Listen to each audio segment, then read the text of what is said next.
Hello everyone, good afternoon. मैंने just previous class में triangle के सेंटर के बारे में बात कर रहे थे। अलग अलग टाइप के जो सेंटर है उसके बारे में बात कर रहे थे, जिसमें हमारा पहला सेंटर सेंट्रॉइड जो है वो हो चुका था। आज हमारा दूसरा सेंटर है जिसका नाम है कर्कम सेंटर। ठीक, कर्कम सेंटर क्या होता है चलिए देखते हैं। तो डिफिनेशन है, point of intersection of perpendicular bisector of side of triangle is called circum centre. सबसे पहले परपेंडिकुलर बाइसेक्टर क्या होता है साइड का वो देखते हैं। परपेंडिकुलर बाइसेक्टर, बाइसेक्टर मतलब क्या है, इसको सबसे पहले दो भाग में बांटने वाला। और परपेंडिकुलर का मतलब है इस पे एक ऐसा लाइन जो इस पे लंब हो, इस पे 90 डिग्री एंगल बनाता है।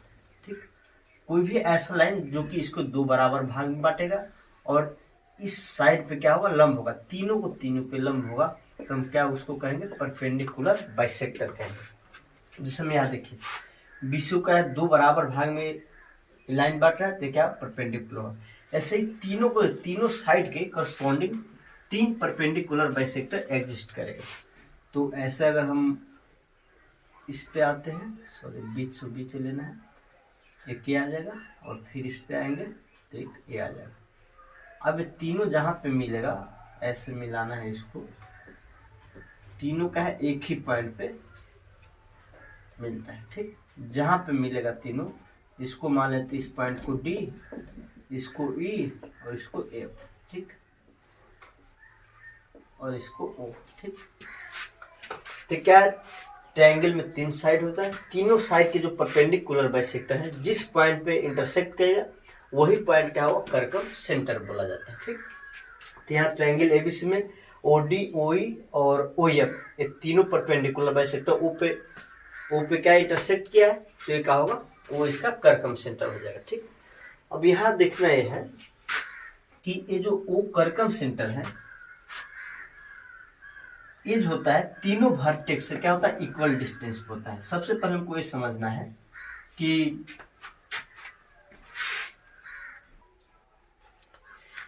ये जो वो जो कर्कम सेंटर है, यह एक वृत्त का भी सेंटर होता है। कैसे, वो देखिए, कोई भी ट्रायंगल का जो तीनों वर्टेक्स होता है वो क्या होगा, तीनों नॉन कोलिनियर होगा। ए, बी और सी, ये क्या है, तीनों नॉन कोलिनियर होगा।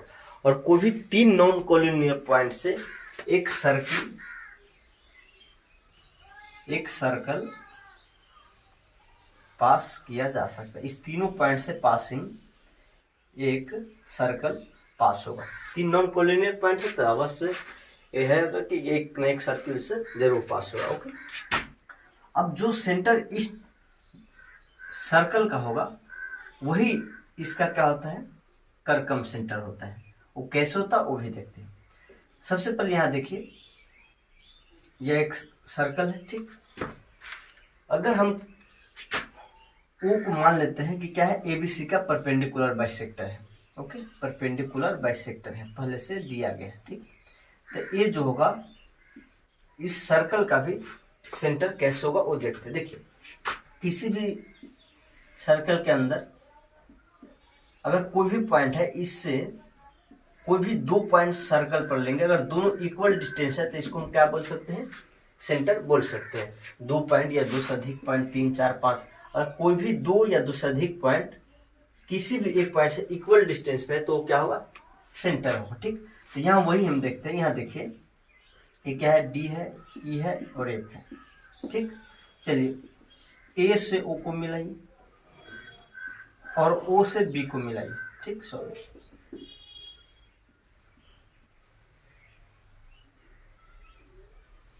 ठीक, चलिए मिला।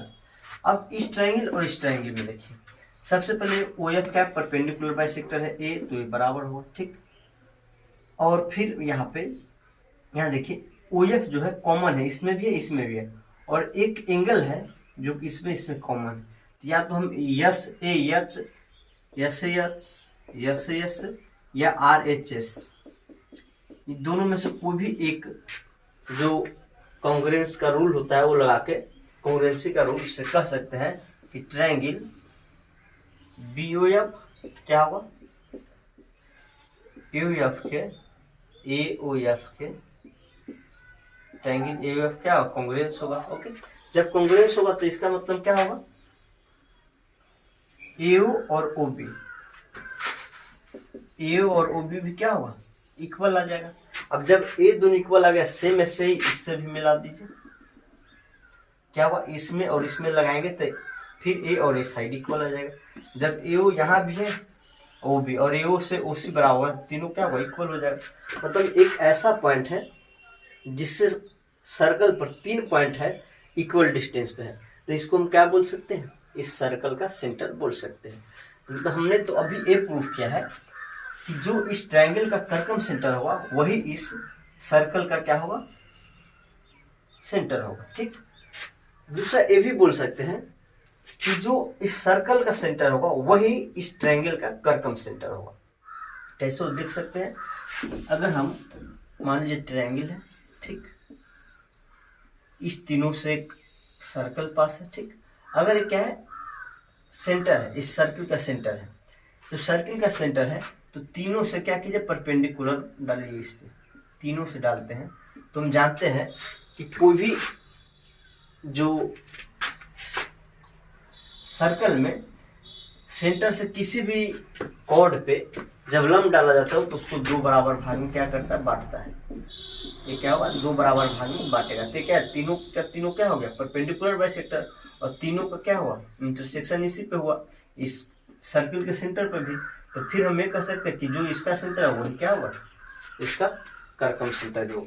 तो दोनों रिवर्स भी बोल सकते हैं या डायरेक्ट भी बोल सकते हैं कि जो इस ट्रायंगल का कर्कम सेंटर होगा वही इस तीनों वर्टेक्स से पासिंग सर्कल का क्या होगा, सेंटर होगा, या जो सर्कल का सेंटर होगा वही ट्रायंगल का क्या होगा, कर्कम सेंटर होगा। ठीक, तो एक ये भी प्रॉपर्टी कि इस कर्कम सेंटर से तीनों वर्टेक्स क्या होगा, इक्वल डिस्टेंस पे होगा। तो हम पहले इसको लिख लेते हैं, जो भी है ये तो प्रूफ लगभग समझा दिया है, इसको समझ के छोड़ देना है, बाकी जो भी जरूरी का चीज है वो हम लिखते हैं। तो ये देख सकते हैं, उसी बात को मैंने लैंग्वेज में लिख दिया कि centre of circle which are passing through vertices of triangle, then centre of circle to be circum centre of that triangle.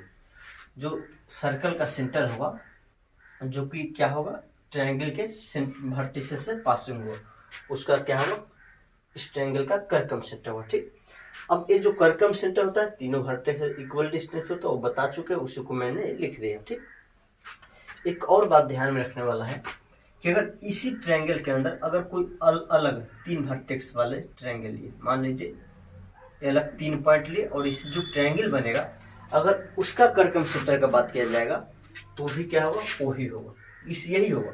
इस सर्कल के अंदर कोई भी ट्रायंगल लेंगे तो उसका जो कर्कम सेंटर होगा इसी सर्कल का क्या होगा, सेंटर होगा। मतलब सभी ट्रायंगल का क्या होगा, कर्कम सेंटर सेम ही होगा। इस सर्कल से कोई भी 3 पॉइंट लेकर आप ट्रायंगल लेंगे तो उसका जो कर्कम सेंटर होगा वो ही होगा, सेम ही होगा। ओके, तो इसको लैंग्वेज में लिख लेना। ठीक, अब क्वेश्चन पे कैसे सोल्व करना है, मान लीजिए ओ ए बी सी 3 वर्टेक्स आपको दिया जाएगा, ट्रायंगल का 3 वर्टेक्स दिया जाएगा और ओ निकालने को बोला जाएगा, मतलब कर्कम सेंटर निकालना पड़ेगा। ठीक, तो हम कर्कम सेंटर क्या करेंगे, अल्फा बीटा या एक्स वाई कुछ भी मान लेंगे और ये जो प्रॉपर्टी है यूज कर लेंगे। अल्फा बीटा मानेंगे तो यहाँ 2 अननोन आ जाएगा, O equal to O B लगाएंगे, O B equal to O C, मतलब इसमें से कोई 2 इक्वेशन बना लेंगे इसी प्रॉपर्टी से। ठीक, और 2 अननोन है, 2 इक्वेशन बनेगा, वहां से सोल्व करके हम अल्फा बीटा निकाल सकते हैं। तो अगर तीनों वर्टेक्स दिया जाएगा तो ओके, हो सकता है ऐसा भी कर दिया जा सकता है कि कर्कम सेंटर दिया जाएगा और एक वर्टेक्स नहीं दिया जाएगा, कर्कम सेंटर दिया जाएगा और 2 वर्टेक्स दिया जाएगा। तो अगर तीसरा वर्टेक्स निकालना होगा तो फिर इसको हम अल्फा बीटा मान लेंगे या एक्स वाई मान लेंगे। ठीक, और फिर यही प्रॉपर्टी लगाएंगे, O equal to O B equal to O C. ये जब प्रॉपर्टी लगाएंगे तो यहाँ से 2 इक्वेशन बनेगा, 2 अननोन इसमें भी रहेगा, 2 इक्वेशन बनेगा, वहां से फिर आसानी से सोल्व हो जाएगा। ठीक, इसमें एक प्रॉपर्टी है और चलिए ये क्वेश्चन बताकर फिर हम बताते हैं, ठीक। इसमें हम एक और मेथड लगा सकते हैं, लेकिन वो मेथड अभी नहीं समझ में आएगा, वो पूरा स्ट्रेट लाइन पढ़ लेंगे तभी समझ में आएगा, ठीक। तो इसको हम थोड़ा देर बाद बताते, पहले एक क्वेश्चन लिखते हैं फिर सोल्व करते हैं। पहला क्वेश्चन है, write the circum centre of triangle which vertices are 2 1 0 3 -1, 3। दूसरा है, पहला हम पहले सोल्व करते हैं, ठीक। चलिए सोल्यूशन ऑफ पहला का, ठीक। एक ट्रायंगल दिया गया, रफली सही कर लेना। ए मान लीजिए 2, 1 है, और बी मान लीजिए 0, 3 है, और सी मान लीजिए -1, 2 है, ठीक। चलिए अब 3 वर्टिस दिया गया और कर्कम सेंटर निकालना है, तो कर्कम सेंटर को क्या मान लेंगे, अल्फा बीटा या एक्स वाई मान लेंगे। अल्फा बीटा यहाँ मान लेते हैं, ठीक। अब हम जानते हैं लेट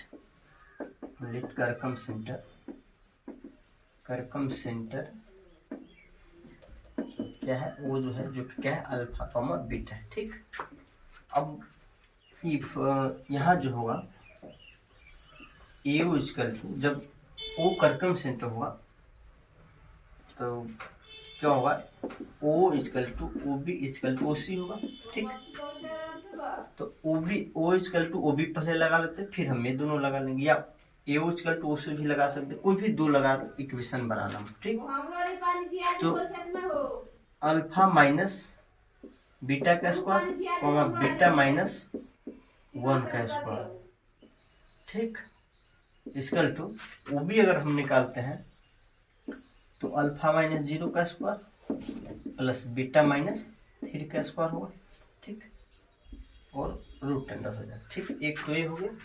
दूसरा ओबी इक्वल टू अगर उसी लगाते हैं सेम यही आएगा, फिर उसी का नया लिखना पड़ेगा, तो इसका हो जाएगा अल्फा स्क्वायर प्लस बीटा -3 का स्क्वायर इक्वल टू ओसी क्या होगा, अल्फा +1 का स्क्वायर प्लस बीटा -2 का स्क्वायर, ठीक, रूट अंडर। यह स्क्वायर करके रूट हटा देंगे, रूट यहाँ सोल्व करने में दिक्कत करेगा, इसलिए स्क्वायर दो तरफ करेगा, हटा देंगे।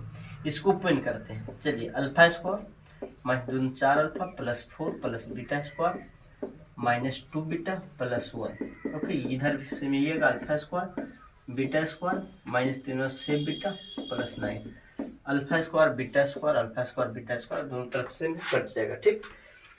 चलिए अल्फा बीटा में इक्वेशन बनेगा, एक तरह का, या तो आप अल्फा को बीटा में बदलिए या बीटा को अल्फा में, जैसे सुविधा है वैसे बदल सकते हैं, ठीक। इधर तो अल्फा है नहीं, इधर अल्फा है, तो इसको अल्फा को एक तरफ रख के बाकी सबको दूसरी तरफ भेज दें, तो 2 जाएगा इधर, तो -4 बीटा हो जाएगा, और 4 5 में से 9 जाएगा तो प्लस का 4 हो जाएगा, ठीक। अब चाहे तो -4 कॉमन लेके हटा सकते हैं, यहाँ से अल्फा जाएगा बीटा -4, इसको इक्वेशन 1 रहने दीजिए। फिर से में से इसको सोल्व करेंगे तो आपको आ जाएगा एक दूसरा इक्वेशन आएगा, क्या आएगा, यहाँ पे से मिल जाएगा अल्फा स्क्वायर बीटा स्क्वायर दोनों तरफ कट जाएगा, तो इसको हम नहीं लिखते क्योंकि जगह यहाँ पे कम है, ठीक। तो डायरेक्ट हम लिखते हैं 6 बीटा +9, इसी यही सेम है, तो इसको हमने यहाँ पे लिख दिया, ठीक। अल्फा स्क्वायर बीटा स्क्वायर हटा देंगे, इसमें भी डायरेक्ट हटा देंगे अल्फा स्क्वायर बीटा स्क्वायर, यहाँ क्या आएगा 2 अल्फा +1 2 दूना 4 बीटा प्लस का क्या आएगा 4 आएगा, ठीक। चलिए यहाँ अगर हम अल्फा को बीटा रख दीजिए, या पहले अभी सिंप्लीफाई कीजिए, चलिए सभी बीटा को एक तरफ आइए, तो यहाँ क्या आएगा -2 बीटा -2 अल्फा, और कांस्टेंट को इस साइड ले जाइए, 5 -4 आ जाएगा, ठीक। चलिए अल्फा को बीटा में रख दीजिए, दो तो पहले कॉमन लेकर हटा दीजिए -2, तो बीटा प्लस अल्फा जो हो जाएगा क्या हो जाएगा, बीटा -4 हो जाएगा और प्लस का 4 आ जाएगा, इसको इस साइड ले जाएंगे 4 को, ठीक है, हाँ। तो 2 बीटा आ जाएगा 8, इसलिए बीटा क्या आ गया आपका 4 आ गया। जब बीटा 4 आ जाएगा, 4 यहाँ रखेंगे तो अल्फा क्या आ जाएगा 0 आ जाएगा, ठीक। कहीं पे एक बार चेक कर लेंगे अगर कैलकुलेशन मिस्टेक है तो, नहीं तो आपका जो कर्कम सेंटर आ चुका है 0,4। एक कैलकुलेशन मिस्टेक यहाँ पे हो चुका है, जब -2 से कटेगा तो यहाँ पे 2 बच जाएगा, ठीक। तो यहाँ क्या आ जाएगा 6 आ जाएगा, ये मिस्टेक हो चुका है सॉरी। तो ये क्या होगा 2 बीटा इक्वल टू आ जाएगा 6, ठीक सही है ना। 2 से 2 कैंसिल, तो अल्फा के जगह हमने बीटा -4 रखा, ठीक ओके। तो बीटा आ जाएगा, ठीक है। अभी भी लग रहा है कहीं मिस्टेक है, यहाँ पे होगा जब -4 कॉमन होगा तो कैंसिल होगा, तो यहाँ बच जाएगा अल्फा प्लस बीटा -1। 4 से यहाँ से भी कैंसिल लेना था लेकिन वो मिस्टेक हो गया था, ठीक। अब इसको एक मान है, ठीक। यहाँ पे थोड़ा करना है ठीक से, बीटा प्लस अल्फा क्या हो जाएगा 2 हो जाएगा, -2 से यहाँ पे 2 पे कैंसिल होगा, ठीक। अब अल्फा बीटा -1 रखिए यहाँ पे, बीटा -1 इक्वल टू 2, तो क्या आ जाएगा 3। बीटा जो आ जाएगा, इसलिए बीटा क्या आएगा 3/2 आ जाएगा। तो बीटा यहाँ रखिए तो अल्फा आ जाएगा आपका 3/2 -1 डेट इज 1/2। इसलिए जो ओ है आपका अल्फा कॉमा बीटा है डेट इज 1/2 3/2। ये आपका कर्कम सेंटर आ गया, ठीक। अब सेम दूसरा देखते हैं, ठीक। चलो दूसरा हम सिर्फ समझाएंगे, बनाना खुद से आपको, ठीक। दूसरा आपको कहा गया if the mid point of side of triangle ABC are this then find the circum centre. Mid point दिया गया, इस ट्रायंगल का है मिड पॉइंट, वर्टेक्स है क्या दिया गया मिड पॉइंट दिया गया। तो मिड पॉइंट से हम वर्टेक्स निकालना बताया था। मान लीजिए ये जो मिड पॉइंट है एबीसी का, AB का हो गया, मान लीजिए A है, O D है जिसको 0,4 कहते हैं, ठीक। E है जिसको 6,4 कहते हैं, और ये क्या है F है जिसको हम क्या कहेंगे 6,0 कहेंगे, ठीक।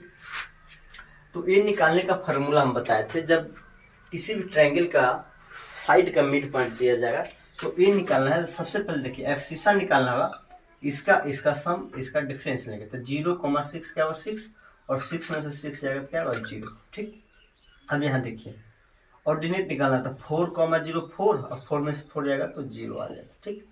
सी में से यहाँ पे आ जाएगी बी निकालना, तो इसका सम लेना 6,06, 6 में से जाएगा तो 0, 4,4 8, और 8 में से 0 आएगा तो 8 हो जाएगा, ठीक। अब सी में आइए, इसको ऐड किया 6,6 का 12 हो जाएगा, और माइनस का 0 12 भी रहेगा, ठीक। चलिए 0,44, 4 में से 4 जाएगा तो 0 आ जाएगा, ठीक। अगर इसको आप कोऑर्डिनेट एक्सिस में रखेंगे, इसको हम मिटाते हैं, ठीक। थोड़ा अच्छा ट्रायंगल बन रहा है, इसमें फार्मूला अगर नहीं भी लगाएंगे तब पर भी सोल्व हो जाएगा, लेकिन ये प्रॉपर्टी एक लिखाने के बाद बताना चाहिए, बाकी लिखा गया तो बता देते हैं, ठीक। चलिए अगर इस ट्रायंगल को आप कोऑर्डिनेट एक्सिस में रखेंगे तो देखिए आपको पता चलेगा ये एक स्पेशल ट्रायंगल बनेगा, ठीक। बाकी अभी प्रॉपर्टी हमको लिखाना बाकी है, क्वेश्चन लिखा गया तो बता देते, ठीक। सबसे पहले ए क्या है ऑरिजिन है, बी क्या है 0,8 है जो कि मान लीजिए यहाँ पे 0,8 वाई एक्सिस पे, सी क्या है 12,0 है 12,0। आपका ए हो गया ट्रायंगल एबीसी, ठीक एबीसी। अब ये क्या है राइट एंगल ट्रायंगल, ठीक। राइट एंगल ट्रायंगल है, और हम जानते हैं कर्कम सेंटर क्या होता है, इस तीनों से पास करने वाला सेंटर हुआ उसी का सेंटर हो, ठीक। अब जब राइट एंगल है तो जो कर्कम सेंटर होगा वो क्या होगा, जो हाइपोटेनस होगा उसका मिड पॉइंट होगा, ठीक। क्योंकि इस हमको कर्कम सेंटर इसका निकालना, इसका मतलब क्या है इस सर्किल का सेंटर निकालना, और ये जो ट्रायंगल क्या है राइट एंगल है, तो राइट एंगल जो बनता है सर्किल के किसी भी पॉइंट पे वो क्या बनाता है डायमीटर, तो ये डायमीटर हो गया, और डायमीटर का क्या मिड पॉइंट ही तो सेंटर होगा, तो इसका मिड पॉइंट क्या है 0,12 का आ जाएगा, 0 + 12/2 6, और 8 + 0/2 4। आपका ये क्या आ जाएगा, आपको ये कर्कम सेंटर आ जाएगा। तो इसमें फार्मूला लगाना नहीं था, ठीक, डायरेक्ट इससे निकल जाएगा। बाकी ये प्रॉपर्टी अभी लिखा रहे हैं, ठीक, लिखा क्वेश्चन लिख दिए तो बता दो, ठीक। प्रॉपर्टी अभी 3 है उसको लिखाते हैं। यहाँ देखिए 3 प्रॉपर्टी है जिसको हम लिख चुके हैं। पहला प्रॉपर्टी है कर्कम सेंटर, सीसी मतलब circum centre, circum centre of right angle triangle lies at mid point of hypotenuse. कोई भी अगर राइट एंगल ट्रायंगल है तो उसका जो कर्कम सेंटर होगा मिड पॉइंट हाइपोटेनस जो होगा उसका मिड पॉइंट पर लाइज करेगा। कैसे देखिए, अगर एक राइट एंगल ट्रायंगल है तो इससे जो सर्कल पास होगा तीनों वर्टेक्स से, ठीक। तो बी जो वर्टेक्स ये जो राइट एंगल बनाया है ये किस कॉर्ड द्वारा बनाया जाता है? डायगोनल द्वारा। किसी भी सर्कल पे, सर्कल के किसी भी कॉर्ड द्वारा अगर वो जो राइट एंगल बनाया जाता है किसी पॉइंट पे, तो ये जो कॉर्ड होता है क्या होगा? डायगोनल हो जाता है। अब इस सर्कल का ये क्या है? डायगोनल हो गया, तो जो इस सर्कल का सेंटर होगा वही इसका कर्कम सेंटर होगा। तो डायगोनल का मिड पॉइंट क्या होता है? इस सर्कल का सेंटर। तो यही जो मिड पॉइंट हो गया इसका कर्कम सेंटर हो गया। ठीक, तो राइट एंगल कब बना? कहाँ? कोई भी डायगोनल ही क्या होता है? कर्कम सेंटर पे राइट एंगल बनाता है। या ये भी कह सकते हो उल्टा कि राइट एंगल बनाने में किसी भी जो कर्कम फ्रेंस पे किसी कॉर्ड जो राइट एंगल बनता है वो क्या होता है? डायगोनल होता है। ठीक, तो डायगोनल का मिड पॉइंट क्या हुआ? इस सर्कल का सेंटर, और सर्कल का जो सेंटर होगा वही क्या हुआ? इसका कर्कम सेंटर। दूसरा, आप विदाउट सर्कल के भी समझ सकते हैं। ठीक, देखिए कैसे, ये क्या है? राइट एंगल ट्रायंगल है, ए है, बी है और सी है। ठीक, कर्कम सेंटर का डिफिनेशन क्या होता है? मिड पॉइंट का perpendicular bisector, sorry perpendicular bisector क्या होता है? Point of intersection. तो यहाँ देखिए, इससे जो परपेंडिकुलर निकला इसको दो बराबर भाग में बांटने वाला, यहाँ से जो परपेंडिकुलर निकलेगा इस साइड के पैरेलल होगा। बताइए, इस साइड के क्या होगा? पैरेलल होगा। ठीक, इस साइड के पैरेलल होगा, और एक साइड के मिड पॉइंट से जब मिलता है तो मध्य बिंदु के प्रमेय से, एक 9th में पढ़ना था या 10th में भी थेल्स थ्योरम जैसा पढ़ना है, उससे भी आप कर सकते हैं कि जो रेशियो ए होगा वही क्या होगा? इसका रेशियो होगा। कि किसी भी ट्रायंगल में क्या होगा कि एक ऐसा है जो इसको इसके क्या पैरेलल जाएगा, तो जिस रेशियो में इसको काटेगा वही रेशियो इसका भी होगा। तो अगर इसका मिड पॉइंट है तो जहां पे इसको यहाँ इससे मिलेगा, AC से मिलेगा, इसके भी क्या होगा? मिड पॉइंट पे ही मिलेगा। कहाँ पे मिलेगा? मिड पॉइंट पे ही मिलेगा। ठीक, अगर इसका मिड पॉइंट तो यहाँ पे क्या होगा? मिड पॉइंट, ये भी दोनों क्या होगा? इक्वल ही होगा। ठीक, अगर इक्वल है। ठीक, दूसरा, अगर हम इसके निकालते हैं, सॉरी थोड़ा लंबा बनाना है। ठीक, देखिए जब इसके मिड पॉइंट हो तो इसके भी मिड पॉइंट मिलेगा। अब यहाँ पे भी हम क्या करेंगे? परपेंडिकुलर बाइसेक्टर करेंगे, तो इसके पैरेलल हुआ। अब इसके पैरेलल हुआ तो इसके जब मिड पॉइंट है तो जो रेशियो इसका वही रेशियो इसका भी होना चाहिए, तो इसका भी क्या हुआ? मिड पॉइंट से मिलेगा। तो ए भी परपेंडिकुलर बाइसेक्टर, ए भी, दो परपेंडिकुलर बाइसेक्टर यही मिला है। और ये क्या है? इसका मिड पॉइंट है, AC का क्या है? AB, AC का मिड पॉइंट है, और यहीं से तीसरा परपेंडिकुलर निकलेगा, तो फिर ये तो तीनों यहीं पे मिल गया। तो ये क्या हो गया? कर्कम सेंटर हो गया। अब एक्यूट ट्रायंगल में क्या होता है? इनसाइड, अंदर लाइट, परफेक्ट कहाँ होगा ये नहीं पता है, लेकिन क्या होगा? ट्रायंगल के अंदर होगा। एक्यूट एंगल ट्रायंगल का मतलब क्या है? सभी एंगल क्या होगा? 90 से छोटा होगा। तो इसका जो परपेंडिकुलर लेंगे आप, तीनों का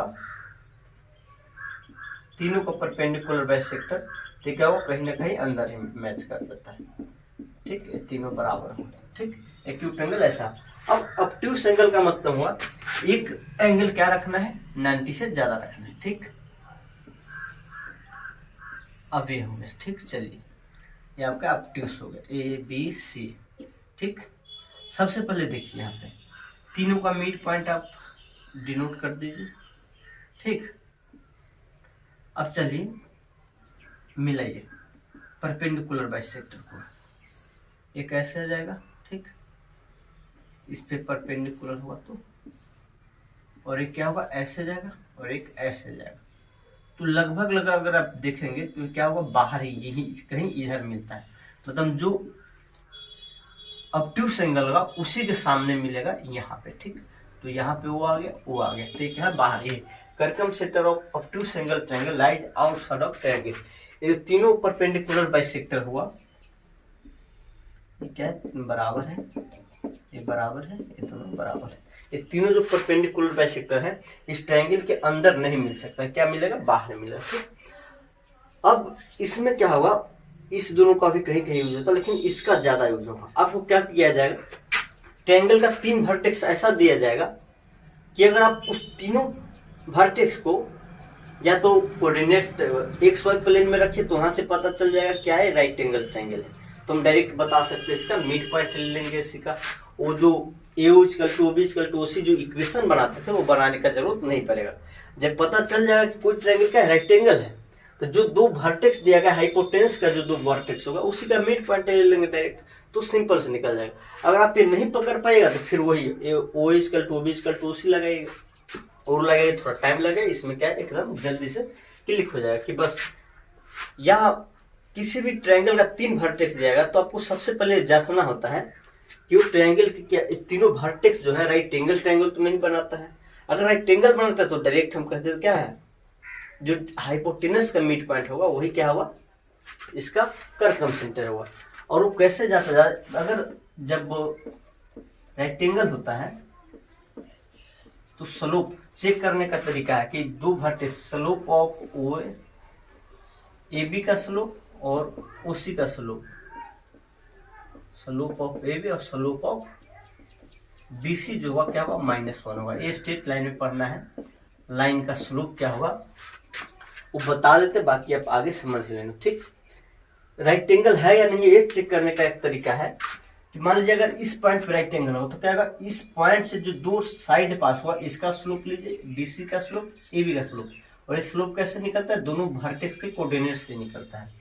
बीसी का स्लोप भी इसके दोनों के कोऑर्डिनेट्स है और ए बी का भी ए और बी के कोऑर्डिनेट्स निकले। दोनों का स्लोप का प्रोडक्ट अगर -1 है इसका मतलब क्या है, इस ट्रायंगल पे क्या होगा, राइट एंगल होगा। किसी भी 2 साइड का स्लोप निकालिए, अगर प्रोडक्ट -1 हुआ तो जहां पे वो दोनों साइड मिला वो क्या होगा, वर्टेक्स राइट एंगल होगा। जब वर्टेक्स राइट एंगल हुआ तो आप हाइपोटेनस आसानी से बता सकते कौन है और इसी का मिड पॉइंट लेकर हम निकाल सकते। ठीक, तो इसी पे क्वेश्चन जो था दूसरा नंबर क्वेश्चन था वो आप समझ सकते हैं कि राइट एंगल था तो डायरेक्ट हमने मिड पॉइंट से कर दिया। ठीक, बाकी इस पे और भी क्वेश्चन होगा तो आप बुक से करिएगा। आज के लिए हम इतना ही रखते हैं और कर्कम सेंटर का हमारा टॉपिक खत्म हो गया। ठीक, thank you, bye bye, take care.